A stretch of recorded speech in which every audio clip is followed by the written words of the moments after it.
الحمد لله الحمد لله رب العالمين والعاقبة للمتقين والصلاة والسلام على رسوله سيد المرسلين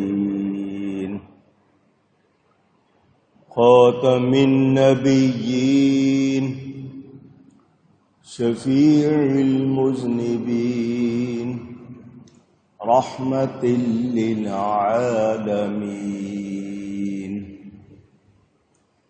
سيدنا ومولانا محمد رسول رب العالمين وعلى آله وصحبه أجمعين. أما بعد فأعوذ بالله من الشيطان الرجيم. بسم الله الرحمن الرحيم. وما كان ربك مهلك القرى حتى يبعث في أمها رسولا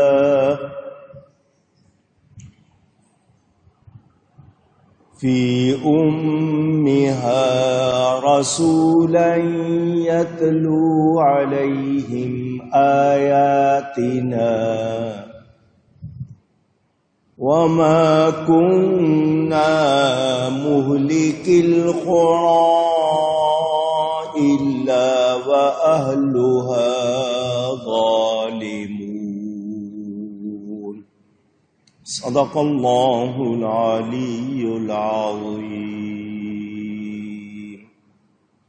محبت کے ساتھ ایک مرتبہ دروشی پڑھ لیجیے.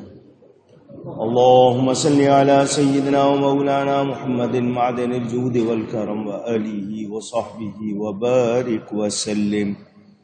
الصلاة والسلام عليك يا رسول الله. الصلاة والسلام عليك يا حبيب الله. الصلاة والسلام عليك يا رحمة للعالمين وعلى آلك وأصحابك يا شفيع المذنبين.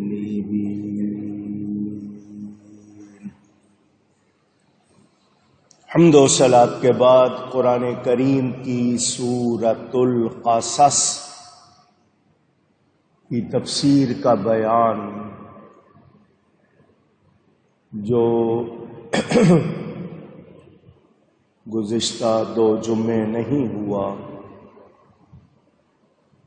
سیدنا امام حسن نواسہ رسول رضی اللہ تعالی عنہ اور پھر عید میلاد النبی صلی اللہ علیہ وآلہ وسلم کے عنوانات پر گفتگو تھی. آج پھر جہاں سے سلسلہ منقطع ہوا تھا وہیں سے پھر اسے بیان کروں گا.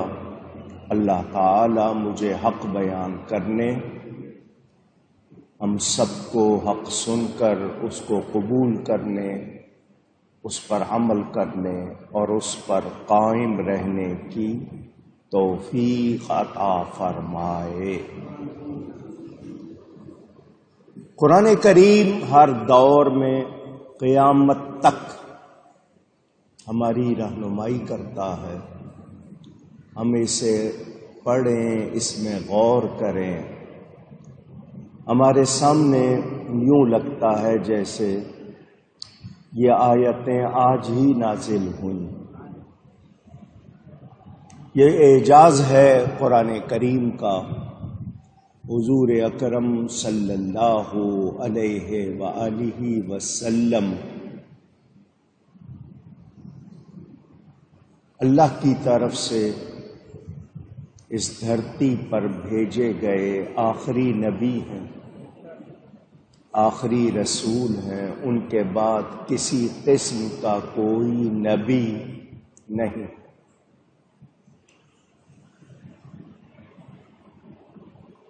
ان کی تعلیمات، ان کے ارشادات قرآن کو واضح کرتے ہیں۔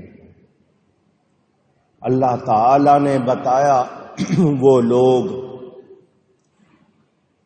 جنہوں نے اللہ کو، اللہ کی آیتوں کو، اللہ کے رسولوں کو نہیں مانا، انہوں نے بہت سی بستیاں بسائی تھیں، مگر اللہ نے کتنے شہر، کتنی بستیاں ہلاک کر دی جو اپنے عیش پر اتراتے تھے۔ آج ان کے مکان کھنڈر ہیں، ان کے بعد کوئی اس میں رہ نہیں سکا۔ کیا اس کے باوجود ہم سیکھتے نہیں، سبق حاصل نہیں کرتے؟ اللہ فرماتا ہے وَمَا كَانَ رَبُّكَ مُهْلِكَ الْقُرَىٰ، اور تمہارا رب شہروں کو، بستیوں کو ہلاک نہیں کرتا، حَتَّى يَبْعَثَ فِي أُمِّهَا رَسُولًا يَتْلُو عَلَيْهِمْ آيَاتِنَا، جب تک ان کی اصل مرجع میں رسول نہ بھیجے جو ان پر ہماری آیتیں پڑھے۔ وَمَا كُنَّا مُهْلِكِ الْقُرَىٰ إِلَّا وَأَهْلُهَا غَالِمُونَ،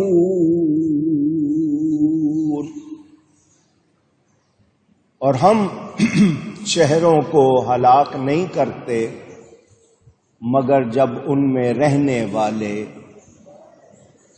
ان کے ساکن ستمگار یعنی ظالم ہو جائیں۔ قرآن کی ان آیتوں نے ہمیں یہ بتا دیا کہ بستیاں بسانے والے، اپنے اعلیٰ قسم کے مضبوط مہنگے مکانات بنانے والے یاد رکھیں اگر وہ ظلم پسند کرتے ہیں اور ان کے ہاں ظلم کا دورہ ہو تو پھر وہ ہلاکت کی طرف جاتے ہیں۔ اور اللہ تعالی نے جب تک ہدایت کا سامان نہیں کیا، ایسے نہیں بھیجے جو ان پر اپنی عمر لگا دے اللہ کی آیتیں سنانے میں، اللہ کے احکام پہنچانے میں، اس وقت تک ان بستیوں کو ہلاک نہیں کیا جاتا۔ جو باتیں اس آیت سے سامنے آئیں وہ یہ کہ نبی کی بد دعا، جو ہمارے ہاں اردو میں لفظ رائج ہے بد دعا، دعائے ہلاکت، ہلاکت کی دعا، کہ پیغمبر جب تک ہلاکت کی بد دعا نہیں کرتا اس کے بغیر عذاب نہیں آتا۔ دوسرا یہ کہ ہر چھوٹے چھوٹے علاقے میں، چھوٹی چھوٹی بستی میں نبی کا آنا ضروری نہیں ہے۔ بڑی بستی میں وہ آ گئے، آس پاس کی تمام بستیوں کے لیے کافی ہوتا ہے۔ جو مضافات ہوتے ہیں، سببز جن کو کہا جاتا ہے، بڑے شہر میں بڑی جگہ آ گئے تو ارد گرد کی بستیوں کے لیے کافی ہوتا ہے، ان میں پیغام پہنچ جاتا ہے۔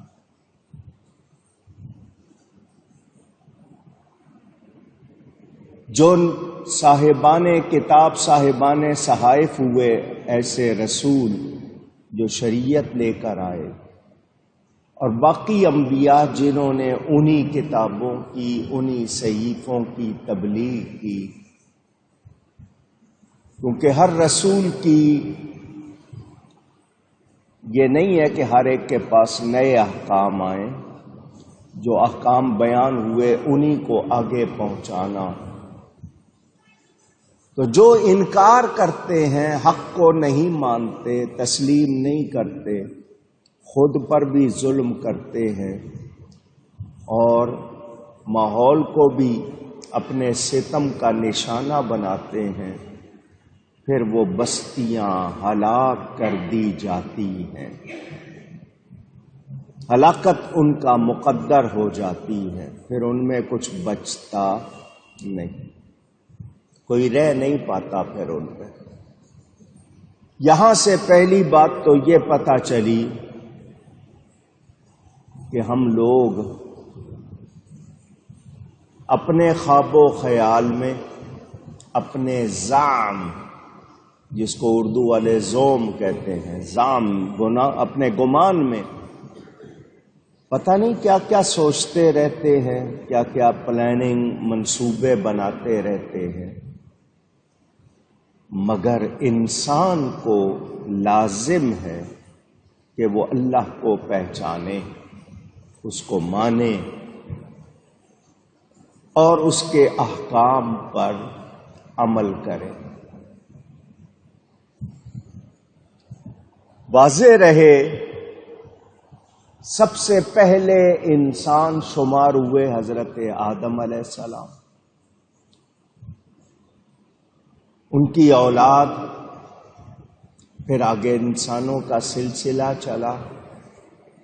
یہ انسانی تاریخ آج کہا جاتا ہے تقریباً 10,000 سال کی ہے۔ اس سے پہلے کتنی مرتبہ دنیا بنی، ختم ہوئی، اللہ جانتا ہے۔ یہ آدم علیہ السلام جن کا ہم تذکرہ کرتے ہیں، یہاں سے لے کر اب تک تقریباً 10,000 سال کی انسانی تاریخ جتنی محفوظ ہے یا بتائی جاتی ہے۔ حضرت آدم علیہ السلام اللہ کے نبی، یعنی کفر سے سلسلہ شروع نہیں ہوا، کفر بعد میں آیا ہے۔ لوگ غلط عقیدوں پر چلے گئے، انہوں نے ظلم کیا۔ جو حق کو نہیں مانتا وہ ظلم کرتا ہے، یہ بات یاد کرنے۔ جو حق کو نہیں مانتا، سچ کو نہیں مانتا، وہ ظلم کرتا ہے، اور جو ظلم کرے اس کی اپنی ذات بھی اور اس سے دوسروں کو بھی نقصان ہوتا ہے، کوئی فائدہ نہیں ہوتا۔ یہاں ایک بات کرتا چلوں، ہمارے پاس آج بڑی سہولتیں ہیں، ٹیکنالوجی ہے، ہم اپنے ہاتھ میں پوری دنیا لیے پھرتے ہیں، دیکھ سکتے ہیں، رابطہ کر سکتے ہیں۔ مجھے یہ بتائیں، دن نکلا ہوا ہو، سورج چڑھا ہوا ہو اور کوئی نہ مانے تو آپ اسے کیا کہیں گے؟ کیا وہ عقل سے کام لے رہا ہے؟ کیا وہ سچ کو قبول کر رہا ہے؟ نہیں۔ تو ایسے لوگ جو قرآن کو نہیں مانتے، رسول کو نہیں مانتے، حق اور سچ کو نہیں مانتے، وہ ظالم ہیں، ظلم کر رہے ہیں اپنے اوپر۔ اور اگر اسی کے لیے وہ کام کر رہے ہیں تو پھر وہ ماحول کو بھی خراب کر رہے ہیں۔ اب یہاں سے بات واضح ہو گئی، غلط عقیدے یا غلط نظریات کا پرچار بتائیے ماحول کو خراب کرتا ہے یا نہیں کرتا؟ اسی لیے زور دیا جاتا ہے کہ صحیح عقیدوں پر استقامت اختیار کریں۔ ہم سب کو سچ کو ماننا ہے، حق کو ماننا ہے۔ اللہ تعالی اپنے نبیوں کے ذریعے ہمیں اپنا کلام بھجواتا ہے، احکامات بھجواتا ہے۔ وہ خود فرما رہا ہے کہ ہم شہروں کو ہلاک نہیں کرتے جب تک کہ وہ لوگ ظالم نہ ہو جائیں۔